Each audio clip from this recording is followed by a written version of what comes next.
Hey everyone, this is Alicia with Alicia's Ample Kitchen, and today we are going to cut some watermelon. This was always a big tricky thing for me, and I want to show you a couple different ways that I like to do it. So here's my watermelon. I've let it sit for a couple days because I love to let it ripen up just a little bit more before I cut it. And I'm going to show you two different techniques, okay? So I'm going to take my chef knife here, and I'm going to cut it right down the middle.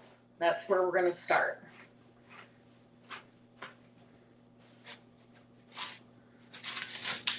There we go. Now let's take one side and show you one way that you can do it. I'm going to flip it over on its flat side to make it easier to cut. And we're going to cut down into about 1 inch sections, okay? Doesn't have to be perfect, right? But right around about 1 inch. I'm going to do that all the way across. Okay, then I'm going to take it and flip it around and do the same thing the other direction.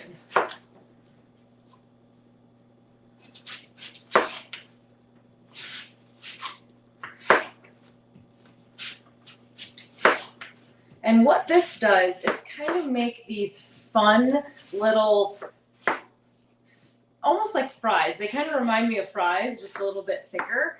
But they're easy to eat this way, and you don't have as much of the rind. So let's pull this out. I'm going to pull them out right from the middle.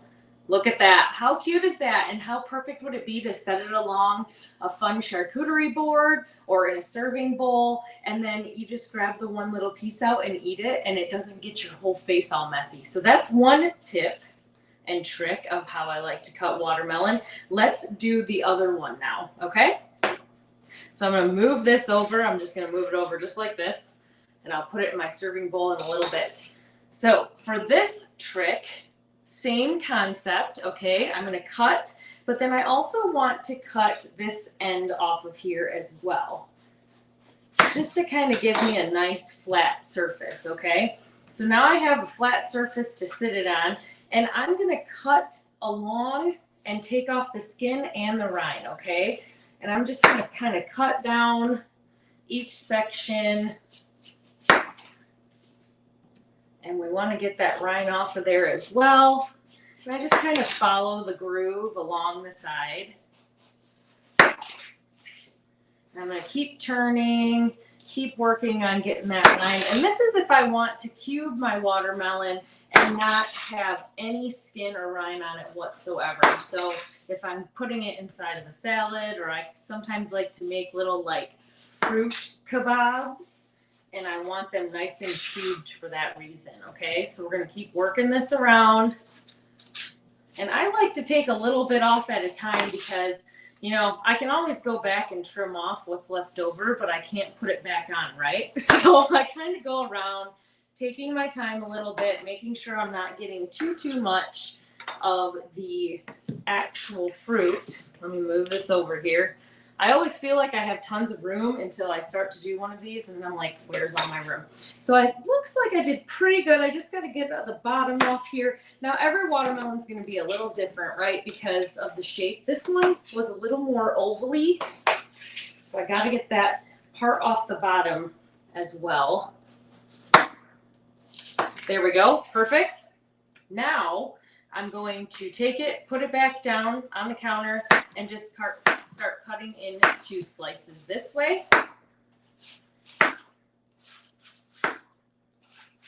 Perfect. Now I'm going to take it like this. Like I said, this one's a little more ovally, so I'll do these pieces in a minute. And then I'm going to cut down this way. There we go. And then you can turn, shift, rotate, and cut the other way. And that's going to give you your cubes. And this chef knife cuts right through it. It's perfect. Now we have our cubes. So we can put it inside of our serving bowl or our container. I will literally just put the top on this and throw it right in the refrigerator, and it'll probably be gone within a day because my kiddos love watermelon. So look at that is my two different ways to cut watermelon. We have our fun little kind of like a watermelon French fry, and then we also have our cubes. All right, that's it for now. Have a good one. Let me know in the comments which method you like best, or if you have another method of cutting watermelon, let us know below. We'll see you next time.